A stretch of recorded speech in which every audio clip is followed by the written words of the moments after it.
Think about the last time you saw a brand new Audi and actually stopped to look at it. Not a Q5 from 3 years ago, not a hand-me-down A4 in a car park. A brand new one that made you feel something.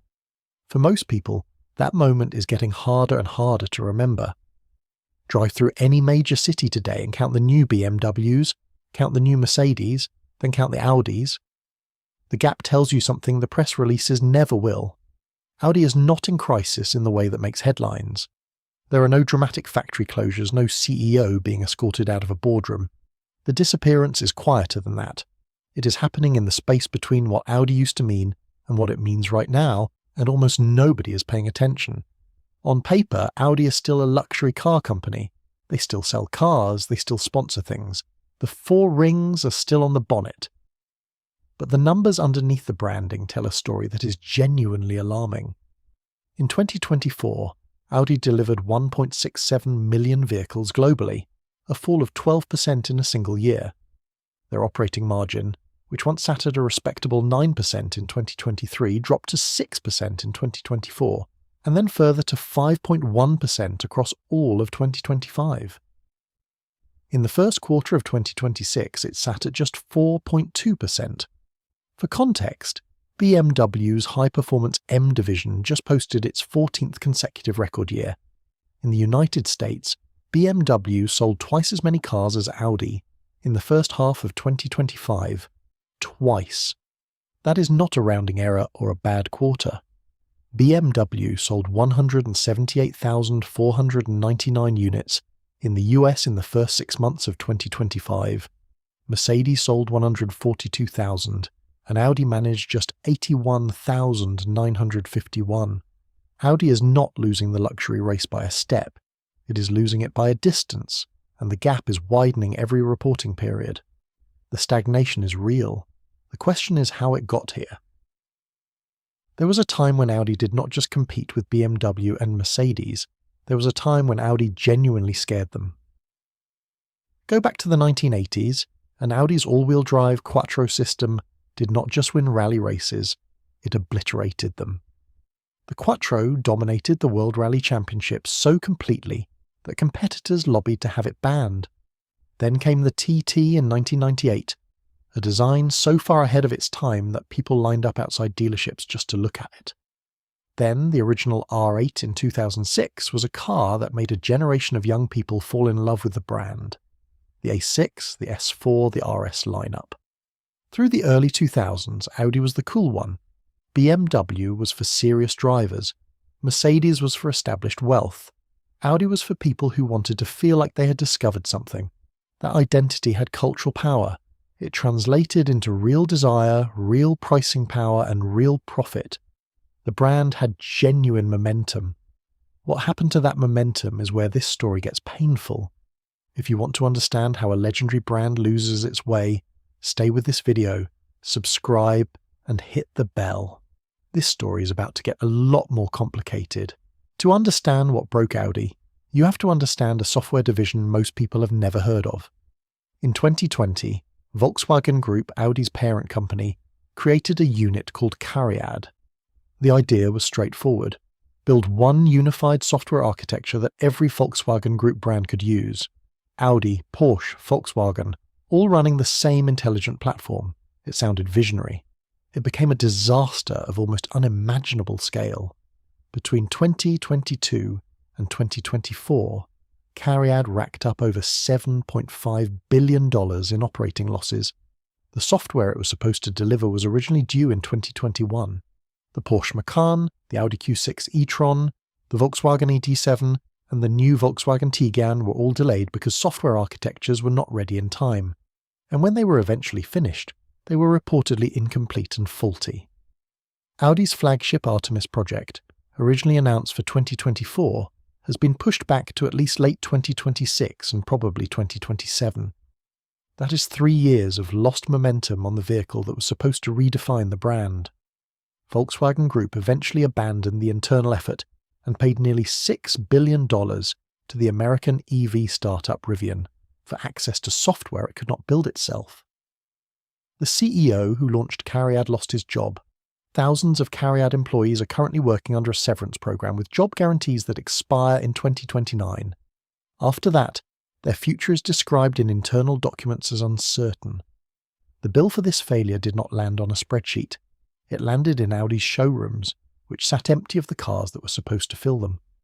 While Audi was burning money on software that did not work, BMW and Mercedes did not wait. BMW launched an aggressive new product offensive, refreshed its entire lineup, and watched its M Performance division break sales records for the 14th consecutive year.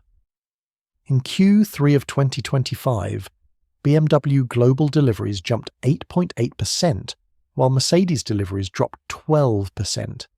Even in that difficult quarter, BMW delivered nearly 147,000 more vehicles than Mercedes globally. Audi was not even in the conversation.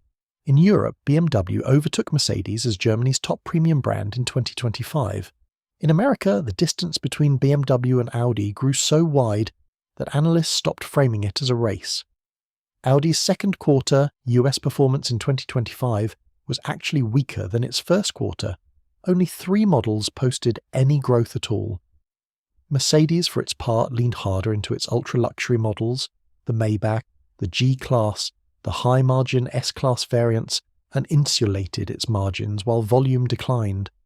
Both rivals made deliberate choices. BMW chose product relentlessness. Mercedes chose margin protection. Audi, trapped inside the Volkswagen Group's bureaucratic machinery, was unable to make either choice with any real speed, and the market noticed. Here is the part nobody wants to say out loud. Losing ground to BMW and Mercedes is something Audi could potentially recover from. What happened next is something else entirely.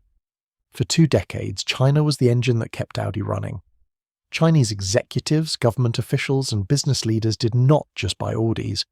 They bought Audis specifically. The A6L was practically a symbol of professional status. At its peak, China represented more Audi sales than any other country on Earth, and the margins were generous. That market is now in serious decline. In 2025, Audi's overall China sales fell 5% to 617,514 units, and fully electric sales dropped 44%. The broader picture is even more brutal. Native Chinese brands took roughly 2/3 of domestic retail car sales in China in 2025, up from under 40% just 5 years earlier. Chinese consumers are no longer buying the idea that German engineering is automatically superior. They have driven the local alternatives, they have used the software, the screens, and the assisted driving systems, and they have found them to be better. As automotive analyst Matthias Schmidt put it, the brand equity of the German premium brands in China has disintegrated much faster than anyone expected, and there is reasonable concern that those sales will not come back. For Audi, which relied on China for more of its volume than either BMW or Mercedes, that disintegration is not a regional problem. It is an existential one. Audi's response to the China collapse was to do something that would have been unthinkable a decade ago. Rather than develop a competitive electric vehicle from its own engineering base, Audi partnered with Chinese automaker SAIC and agreed to build cars on SAIC's technology platform. The resulting brand, stylized as Audi in capital letters, does not even carry the 4-ring logo. It was designed as a faster, cheaper way to compete in the Chinese EV market.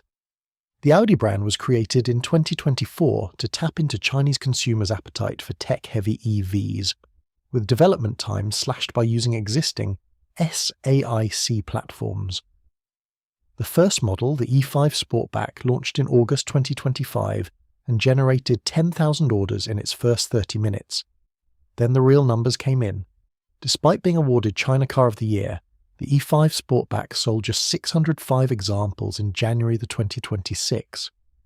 Emergency discounts of 30,000 Chinese yuan were introduced to try to move the cars. Early buyers reported software bugs, an unreliable air conditioning system, and driver assistance features too slow to be genuinely useful in city traffic.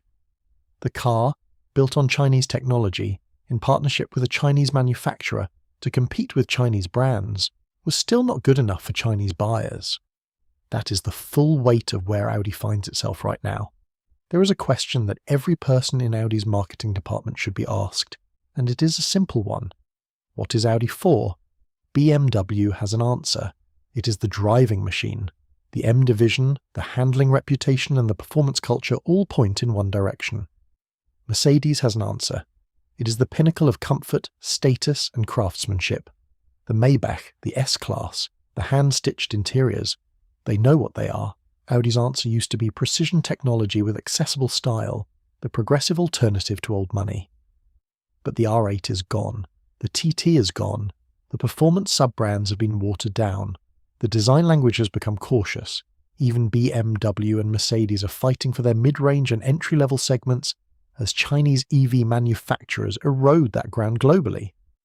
Audi is fighting that same battle without a clear performance identity above it to protect its premium status.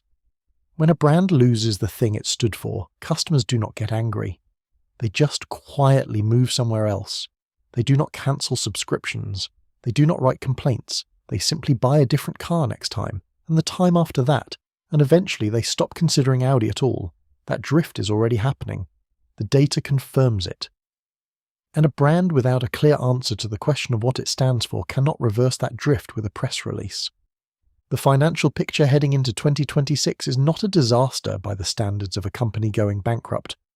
It is a slow, grinding erosion that is genuinely difficult to reverse. In the first quarter of 2026, Audi's revenue fell approximately 8% to 14.2 billion euros. North America deliveries dropped 27%, primarily because of US tariffs and the removal of EV subsidies. The China joint venture contribution, which was once a reliable profit engine, has been shrinking fast. After the first 9 months of 2025, China contributed just 386 million euros to Audi's financial result, down from 500 million in the same period the year before.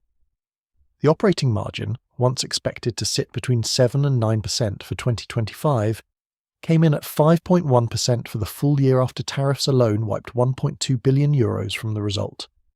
Audi is simultaneously spending on restructuring, on new platform development, on the SEC partnership in China, and on trying to enter Formula One for the first time.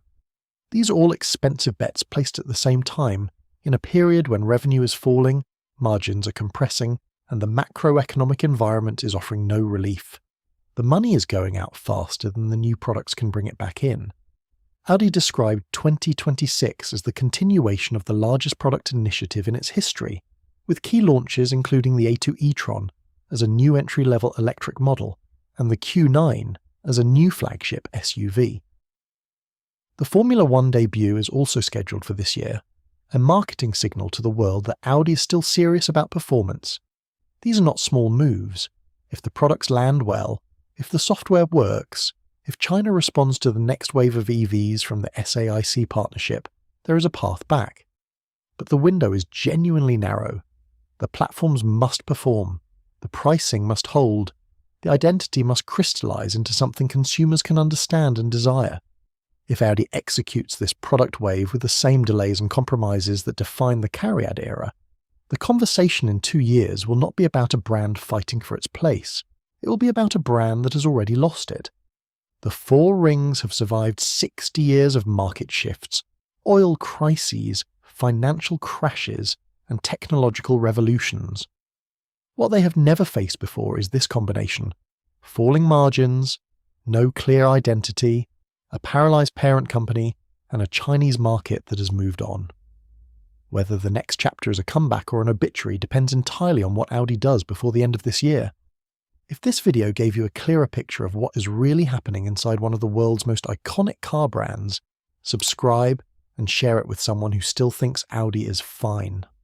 The next video in this series is going to show you exactly which legacy brand is most at risk of the same fate, and the answer will surprise you.